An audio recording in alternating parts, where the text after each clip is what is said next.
Wednesday and welcome back to Musical Theater Voice Class with Wonderland Performing Arts.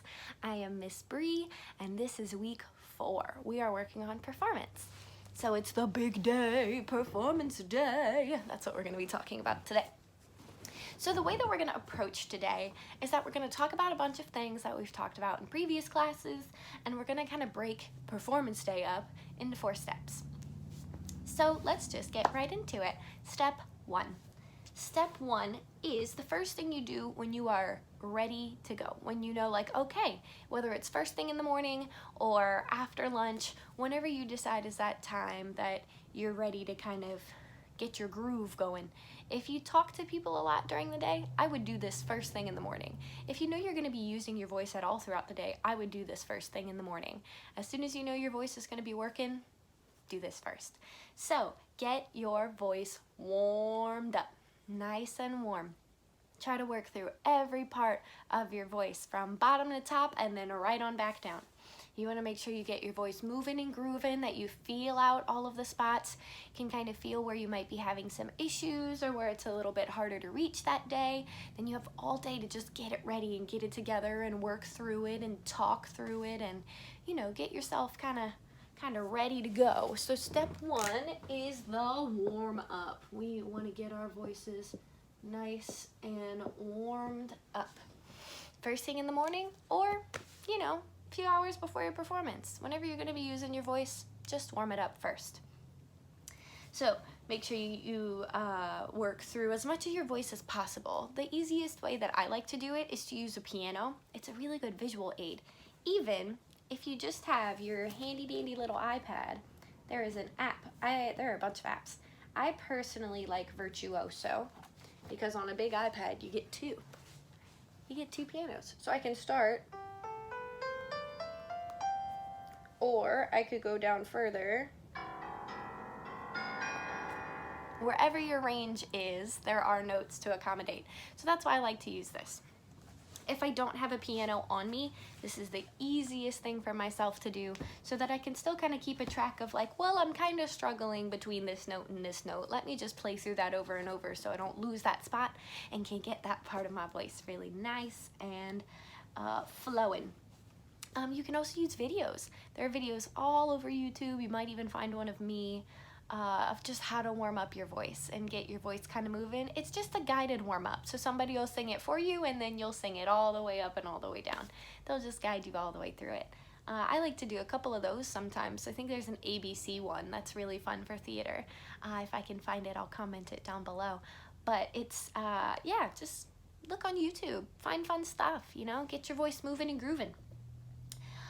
Just getting your voice and body in the right zone. You want to make sure that whenever you are getting ready for your performance that you are completely in the right zone, kind of ready to go, thinking about what your voice is going to be doing that day and how we're going to make all the right choices so that our voice is in the best shape it can be for your performance. Yeah? All right. Make sure you are drinking a lot of water from when you wake up that day until maybe an hour before your performance to avoid having to use the bathroom while you're singing. Make sure you're drinking lots and lots and lots of water. The good news is that with us being home, if you've got a water filter, that's pretty easy. If you've got a couple of water bottles, that's pretty easy too. But just make sure that you're keeping a pretty steady flow of water in you, because water for us keeps us nice and moving and moisturized and free flowing. When things get dried out, that's when friction starts, and friction is not something you want happening with all of this soft tissue stuff in there, right? We don't want it to be smacking into each other or rubbing against each other too hard. We want it to just be nice and easy breezy. So drinking a lot of water will get you there. And yeah, just keep it warm. First thing in the morning or before your performance. Whatever works for your life. Live your best life. Step 2 is pretty obvious. Step 2 is for when you're like, you know, it's time to get ready and like get in the zone. So step 2 is getting ready. Now, we're not just talking about getting your makeup on. Not what we're talking about. I mean, it is what we're talking about, but not primarily. We're talking about getting ourselves physically and mentally ready to get on stage. So we'll start physically and just get that out of the way. We remember our flattering, comfy outfit that we talked about last week and maybe week before. We will have some nice shoes maybe. I just got some real cool Mary Janes. They are like comfy like sneakers, but they look nicer. I like those a lot. Some people wear really cool boots. Some people wear brand new tennis shoes. I know some people like to wear Converse and dresses or Converse under their dress pants, and I think that's all right. I think it depends on your audition. It very much depends on who's auditioning you and what you're auditioning for you to know what you need to wear. But if they don't really give you any requirements, it's kind of safe to just assume to dress nicely. Make sure you like style or brush your hair. At least brush it. I'm looking at you boys. At least brush it, please. Thank you. If you got curly hair and you can't brush it, just zhuzh it up, spray a little water on it. You got that. And brush your teeth. The worst thing you can do for yourself is walk into an audition with bad breath. Because you are singing. And if that's a small room, you're singing in their face. So now you're staying with your stink breath in their face. And that's no fun. For you or for them. So get those teeth brushed. And that's really all we're going to worry about for our physical appearance. I mean, anything else is just kind of up to you. Put some makeup on if you want some makeup on. Curl your hair if you want to curl your hair. Paint your face in Native American whatever. If that's, you know, what you're doing and it's socially appropriate, do you, boo. Setting yourself up for success. All right. So now that we got all the physical stuff out the way, let's talk about the mental stuff. So when we're getting ready mentally for a performance, we're just kind of getting ourselves in the mindset we want to be in. It just means that when you're thinking, that's what you're thinking about. You're thinking about your performance. So we want to think through our story. Remember, I think in class 2, we talked about breaking down your character. This is when you really want to make sure that you have that stuff set. You should have been looking at that stuff through your practice and all of that, but you want to make sure you remember the basics, right? Where are you going? What are you doing? Where have you been? Who are you singing to? Stuff like that. Just kind of think about it. Like, okay, well, where am I going? I'm walking down the street singing a song. Okay, well, to where? Maybe the pharmacy? Okay, where have I been? Well, where are you coming from? Let's think about that. Does it say it in the story? No. Well, I kind of know my character, and I'd like to think that he's coming from his house. He's just on a quick trip. He just left home. He's running the pharmacy. No big deal. And who are you singing to? Are you singing to the cashier at the pharmacy? Are you singing at the man that you ran into down the street? Are you singing at the pretty girl you see on the bus? Who are you singing at? These are all things you need to make sure that you can answer before you walk in there. This is where the important part of if you don't show it, they won't know it comes into play. So you want to think about all of the things that you're trying to show them in your song. These are questions that you want to be able to answer through your performance, right? So, okay, how are we going to do that? How are we going to convey that message? And that's where we also need to think about body language. We talked about staging and about doing something and maybe adding some dancing to your singing, and this is where you really want to think about that. You can practice it in the shower, practice it in your car if you just want to halfway do it with one hand because you're driving, or if you're in the back seat and you just want to go for it. I don't think anyone's going to stop you right then and there. And if they do, then you try again when you're not in the car anymore. So, utilize all the time that you have at your disposal to really get yourself ready. Because remember, we're setting ourselves up for success. And so the way to set ourselves up for success is to make sure that we cross all of our T's and dot all of our I's and cover all of our bases. So this is just another base. So you know where you're going, you know what you're doing, you know what you're gonna kind of whatever. If you don't show it, they don't know it. Got it. Did you know that 55% of communication is body language? That means if you don't do anything and you just sing your song, you're only giving them 45% of the story. 45, that's not even half. You gotta make sure you give them all of the story, all of your story. So that's where we really need that movement. That's where we need you to do something, because if you're singing a song and you're like, I'm so happy, I'm so happy, I'm so happy, I'm so happy. Are you? You wouldn't just sit down if you were happy, right? If you were giving us this display, this song and dance of you being happy, but you don't do the dance part, then what am I here to see? What am I here to, like, you know? Give yourself the best chance. Stage it. Do a little something, something. Put your arms up. Put your arms down. Kick your feet a little bit. Do something. Find a place in the song where a movement fits your feeling. I promise you'll find at least 2 in there. Yeah? So let's move on to singing technique. This is all still part of getting ready. So we've got our physical stuff ready. We're dressed. We've got our song stuff ready. We've thought through the song and our character and who we are and what we're doing. All right. So now let's think about singing technique. So we haven't talked a whole lot about technique because it's hard for me to kind of tell you what to do when I can't see you doing it and helping you figure out what to fix and stuff like that. So I like to leave this part very brief. Just give you the tips that you really need to know. So number 1 is good posture. Make sure you're standing up straight, shoulders back, ready to go. Your spine is aligned, so all of your internal organs are right where they need to be. And that's really important because if one of these things is not where it needs to be, then the whole machine is moving differently, right? Right, so make sure even when you're practicing, good posture. We always want to make sure we're practicing good posture when we're singing. So all of our organs are in the right place. Diaphragm, lungs, got it. So let's kind of talk about that diaphragm in there. So we know we have a diaphragm. Do we know where it is?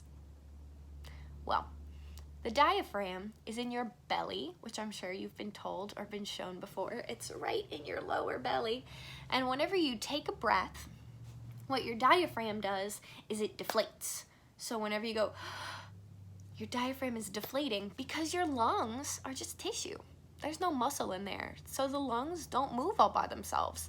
So, I mean, when you go, and then you go, you know, your lungs go, but how are they doing that if they can't move? Your diaphragm. That's right, your diaphragm's running the show. So your diaphragm, it pushes down, it deflates, so your lungs can inflate, and then it inflates, so your lungs deflate. So it expands and contracts, just like your lungs expand and contract, right? Good. So whenever we're thinking about singing with our diaphragm, we really want to try to focus on that muscle. Our diaphragm is a muscle. So think about that space right at the bottom of your belly where your diaphragm is. Think about that space. Now sit up straight. Feel that space. Now take a big deep breath in and a breath out. Now, if your body's doing what it needs to be doing, when you exhaled, you felt that part of your belly just kind of,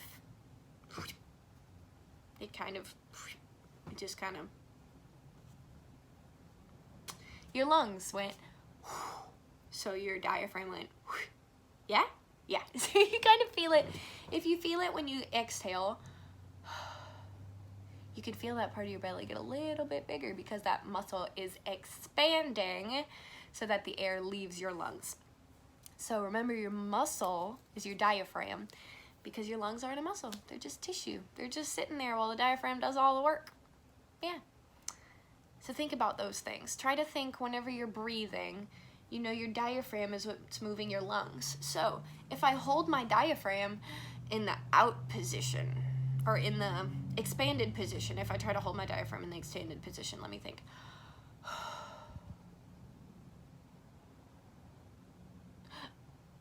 It's kind of hard to breathe if you hold it that way, but let's hold it the other way. Let's think about this.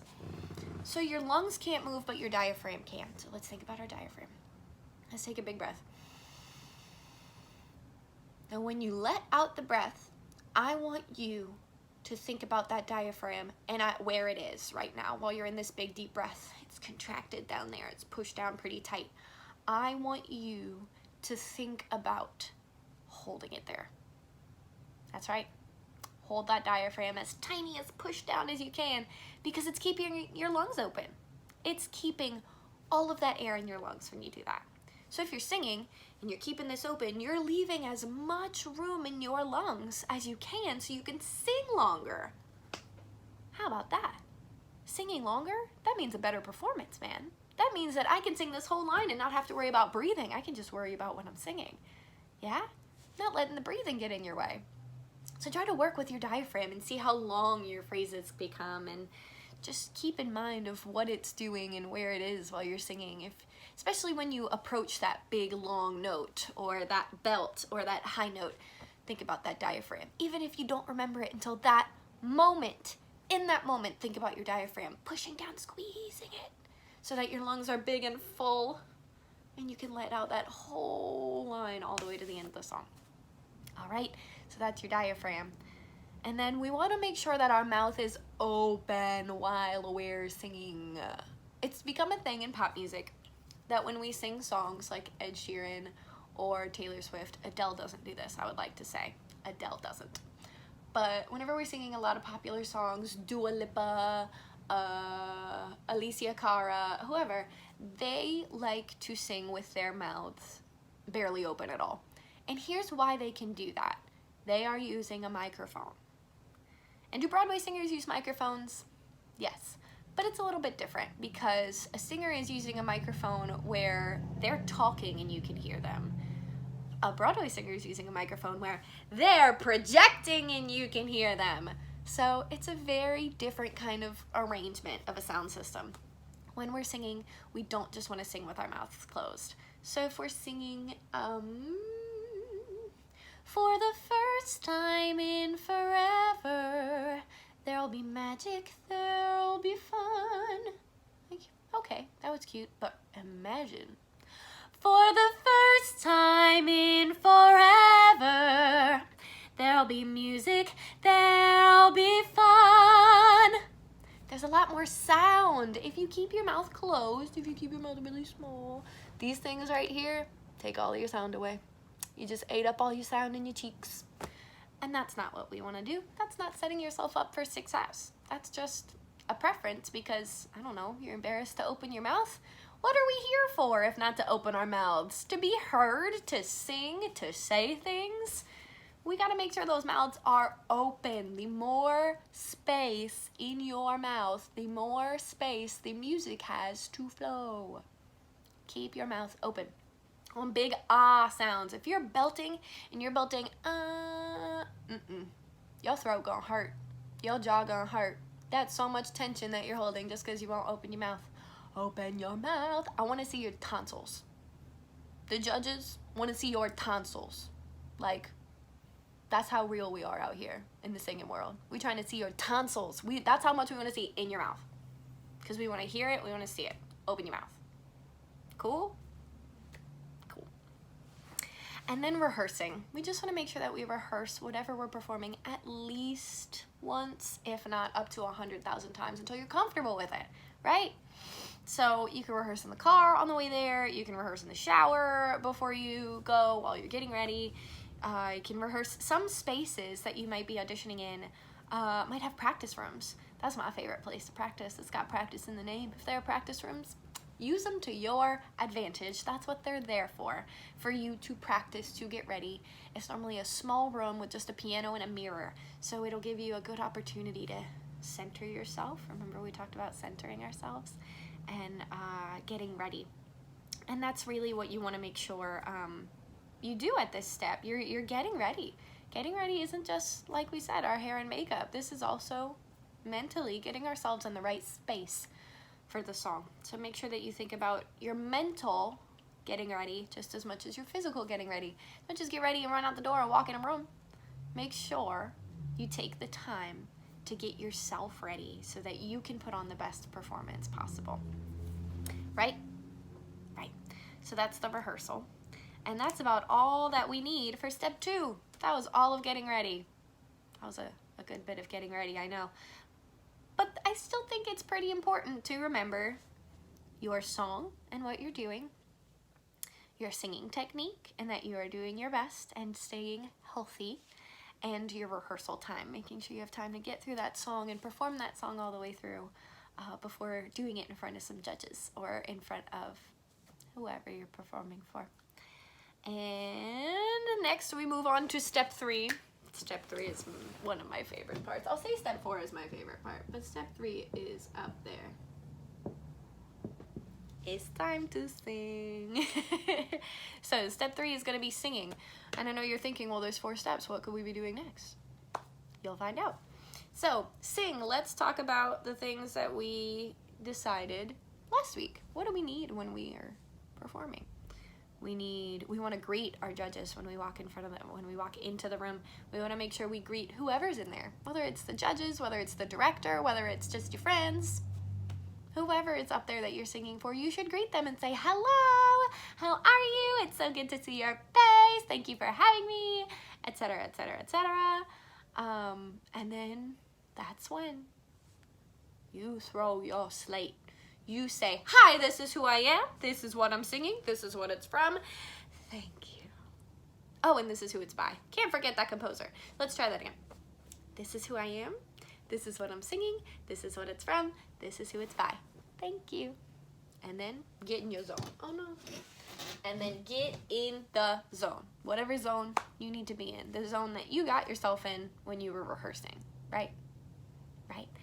And give it your all. Sing, dance, move, be, express, give, take.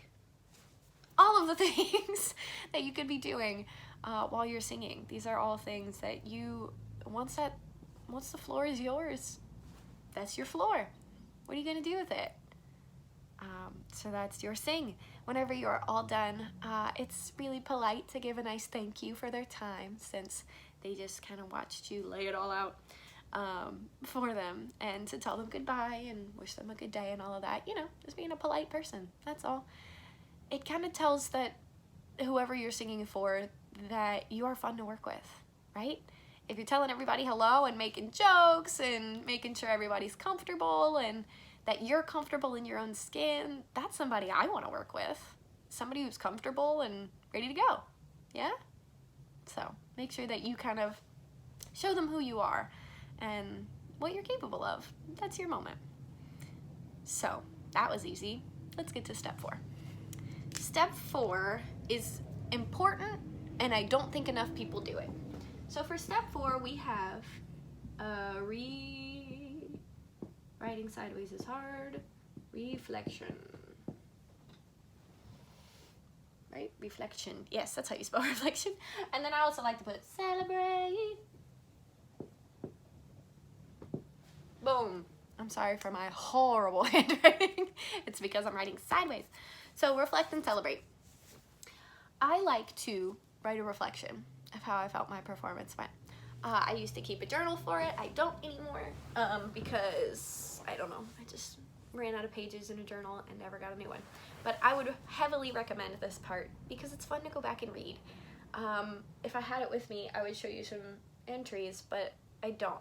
For almost every performance of my college career, I wrote down kind of a review of myself. And I normally waited until after big performances unless there was something that I felt could be contributed to it. And what I liked to do is to break it down by scales. I would say on a scale of 1 to 10, how did I do on this? On a scale of 1 to 10, how did I do on this? And that's just kind of how I helped myself trial and error a lot of pieces. Because sometimes I approached a song with one thing and discovered that that thing didn't work.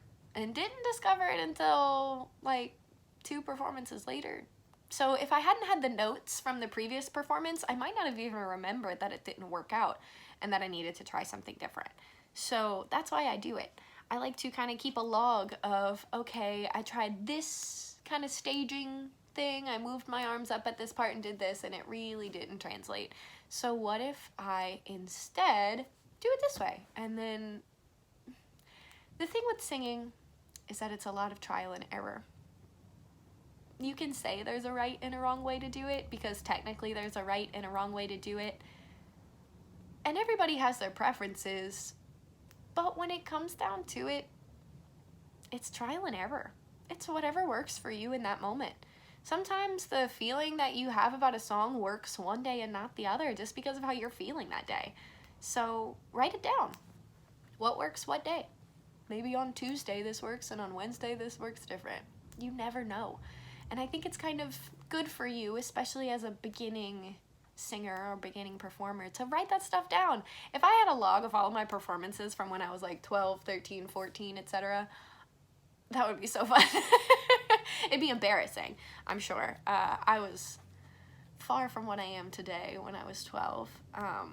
But I still think that they're important things to look at and reflect on, and, you know, remind yourself that we all start somewhere and we all go somewhere else sometimes, and maybe we just kind of stay on the same path for a while, but it's up to you to kind of map out that journey. So why not map it out in a journal? That's what I like to do. Reflect on it. How did you feel afterward? How do you feel now? How did you feel in the room? What's something funny that happened that day that you want to remember? What's something that you saw somebody do that you want to try? These are all things that you see in an audition room or in an audition setting or in a performance setting or at a concert or whatever you're doing. There's lots of fun stuff to take in and learn anew. So that's going to be your step 4. Make sure that you take a moment to reflect.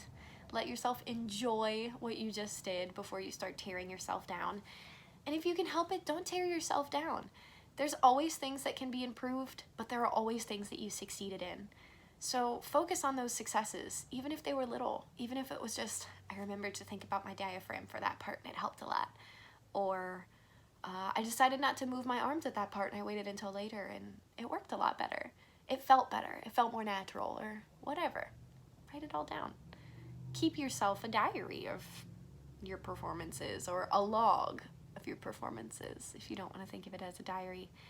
And just kind of give yourself a foundation. Your very first time you write in that journal, that's the foundation. You just said it.